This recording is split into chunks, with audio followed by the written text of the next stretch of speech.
¿Por qué no podemos estar tristes? Porque el Brahman, el divino, son esencialmente gozo. Nunca, nunca puede estar preso de la tristeza. ¿Por qué no podemos odiar? Porque el Brahman, el divino, es esencialmente amor. Bueno, pero yo soy un ser humano, sí, pero lo que quiero es unirme a él. Y si no hacer con mi naturaleza a la suya, si no elevo mi naturaleza hacia él, nunca podrá darse esa unión. No existe ningún ser humano que pueda ofender a Dios, porque quien ofende es más poderoso que el ofendido. Existe una emocionalidad psíquica, existe una emocionalidad espiritual, existe una empatía y un amor que se expresan sin perturbación, sin agitación, sin una pasión alterada. Existe una pasión divina, existe, pero surge o se establece sobre la serenidad. No abolimos la vida, la elevamos.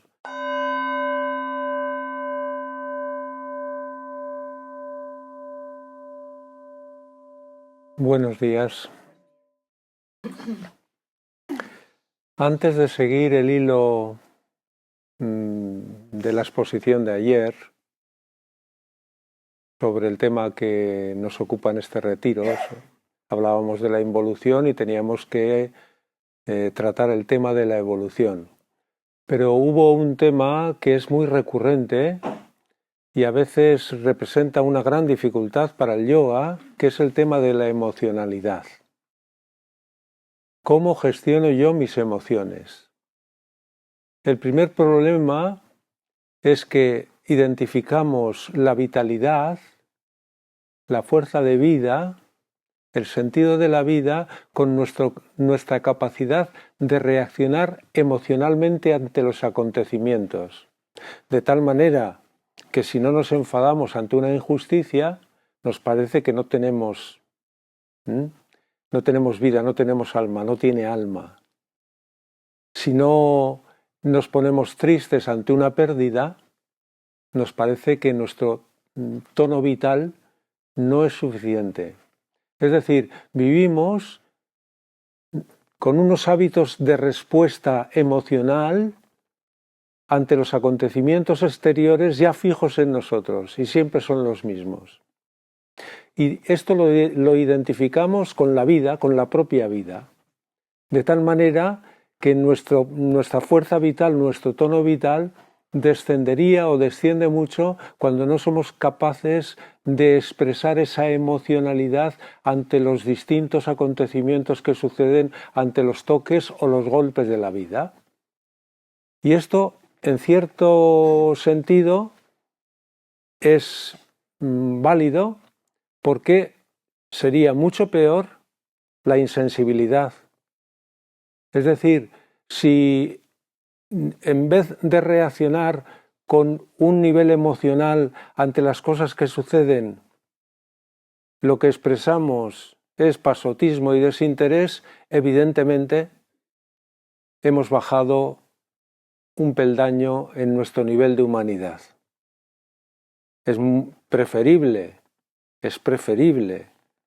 responder con enfado ante una injusticia que pasar de la injusticia, que volverse insensible ante el sufrimiento humano, por ejemplo, que no expresar empatía, aunque esa empatía esté coloreada o manchada, como se quiera expresar, por el enfado. Esto es lo último. No sentir sensibilidad, no tener sensibilidad, pasar del sufrimiento humano, de la injusticia, esto es lo último, es lo más bajo. Es un nivel de egoísmo ya extraordinario. Entonces, ante eso, por supuesto, es mucho mejor ser un ser emocional, pero que actúa, que se conmueve ante ciertos acontecimientos, que sufre la pérdida, que siente dolor por la pérdida, que siente enfado por la injusticia. Pero claro, para vivir de esta manera no necesitamos practicar yoga. Esto nos viene de serie. No tenemos que esforzarnos en ponernos tristes cuando tenemos una pérdida o muy contentos cuando nos toca la lotería. El chip se va a activar solo. Es un hábito que lo tenemos nosotros, según dice José Aurobindo, un hábito de nuestra mente afectiva, de responder con tristeza a ciertos acontecimientos, con ira ante otros, con dolor ante otros, con alegría ante otros, siempre es igual, siempre es igual. Para esto no se necesita trabajar. ¿Por qué voy a cambiar? Primero, porque toda esta emocionalidad es una emocionalidad perturbadora. Este es un argumento ya egoísta. Es una emocionalidad perturbadora. Toda emoción perturbadora me corroe, me acerca al sufrimiento. Si la perturbación es poquita, me acerca poquito. Si es muy grande, me acerca más. El sufrimiento siempre es acumulativo. No se limpia del todo, sino limpiamos las causas del sufrimiento. Esto podría ser una argumentación. Otra argumentación, si queremos progresar, no podemos establecernos en estados de conciencia alterados. Y esta emocionalidad perturbadora, altera nuestros estados de conciencia. Y sobre la alteración, el espíritu no trabaja. Ya os dije que una vez yo tuve un guía espiritual, el director del seminario donde estaba, me acuerdo muchísimo de él, muchísimo. Han pasado ya 60 años casi. Y me decía, Isidro, me debía ver algo pasional, ¿no? Isidro, el Espíritu Santo no está en la conmoción, me decía. Y es así. Este es otro argumento. Un tercer argumento, y que tendría que ser definitivo. ¿Por qué no podemos sentir ira ante un acontecimiento, enfado ante un acontecimiento? Os va a parecer incluso simplón. Porque Dios no se enfada nunca. Porque Dios no es presa de la ira, porque el Brahman es eterna serenidad. ¿Por qué no podemos estar tristes? Porque el Brahman, el divino, son esencialmente gozo. Nunca, nunca puede estar preso de la tristeza. ¿Por qué no podemos odiar? Porque el Brahman, el divino, es esencialmente amor. Bueno, pero yo soy un ser humano, sí, pero lo que quiero es unirme a él. Y si no hacer con mi naturaleza a la suya, si no elevo mi naturaleza hacia él, nunca podrá darse esa unión. No nos engañemos. Por tanto, visto así, parece que el trabajo de superar esta emocionalidad perturbadora es ineludible. No existe el Dios de la ira. Te he hablado del Dios de la ira de Dios. Eso no existe. No existe un Dios justiciero que en un juicio final nos va a condenar eternamente a un infierno, solo porque no hemos podido superar las condiciones evolutivas en las que Él mismo nos ha puesto. No existe eso. No existe ningún ser humano que pueda ofender a Dios. Porque quien ofende es más poderoso que el ofendido. No existe. Esto es consecuencia o de una ignorancia muy grande espiritual o de mala fe que a veces las religiones utilizan para acogotar al personal y meterlo por el redil, el miedo.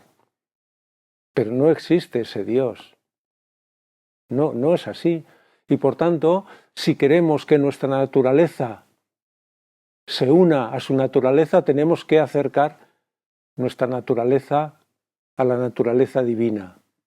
Y para acercar nuestra naturaleza a la naturaleza divina, tenemos que liberarnos de esta naturaleza inferior. ¿Es contra natura liberarse de las emociones? Sí, porque las emociones son la imposición de nuestra naturaleza inferior. Pero es contra la naturaleza inferior, no contra la natura, contra la naturaleza superior, porque todo lo que sea liberación de esta emocionalidad y de esta perturbación Todo esto es elevar nuestra naturaleza.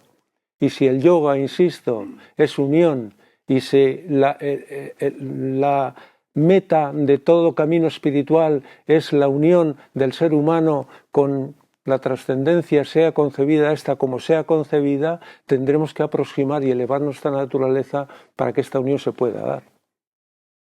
Sintiendo siempre lo mismo, actuando siempre de la misma manera, siendo perturbados por las mismas emociones, no se vertirá el agua pura de esa conciencia suprema sobre un lodazal si es que vivimos en él.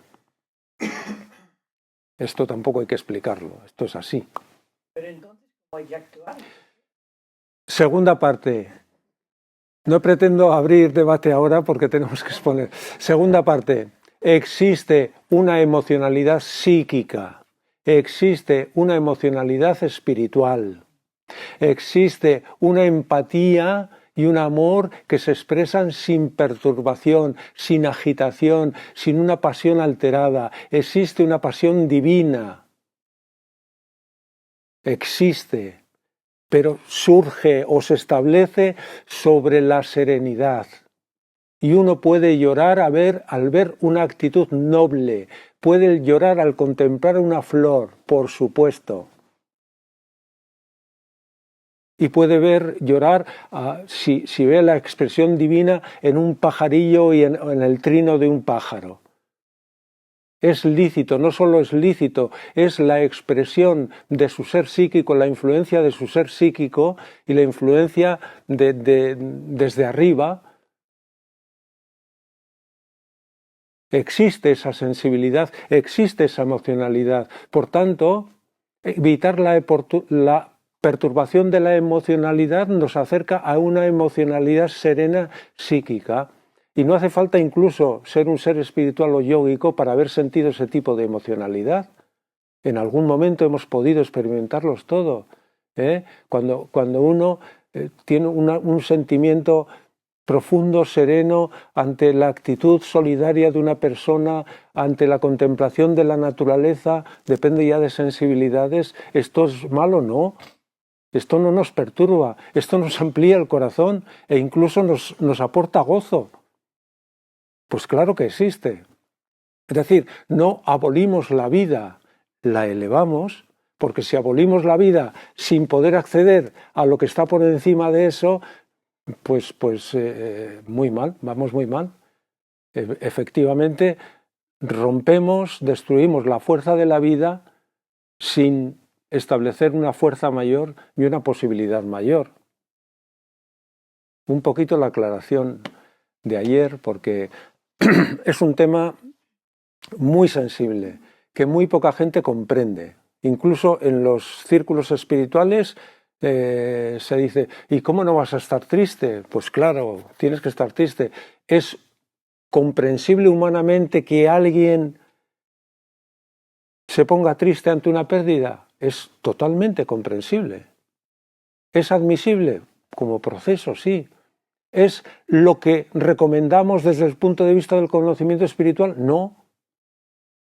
Lo que recomendamos es que se llegue a crecer lo suficiente como para tener o responder a todas esas cosas de una manera serena y no condicionados por una emoción perturbadora. Exactamente, pero ojo, cuando empezamos a alterarnos, si nos damos cuenta inmediatamente nos separamos de la emoción. Explicamos un día, si permitimos que la emoción anide en nosotros y enraice en nosotros es prácticamente imposible librarnos de ella, porque ya coge fuerza, se ha agarrado a nosotros y ya sigue su proceso. Se irá debilitando, no hay mal que 100 años dure, pues se irá debilitando, irá decayendo, pero ahí el proceso no ha sido exitoso. Pero si estamos atentos, si estamos muy observadores y vemos que empezamos a enfadarnos, hay un punto en el que eso resulta fácil sacarlo. Pero es un momento, es un pulso. está sucediendo, va a empezar, fuera. ¿Por qué? Porque es una observación prematura. Como decíamos, antes de que madure algo, nosotros actuamos sobre eso. Pero si lo dejamos que entre y que se establezca, ya el proceso es muy difícil que logremos sacarlo de nosotros sin que siga toda la emocionalidad vital, siga su propio proceso y se extinga por sí sola.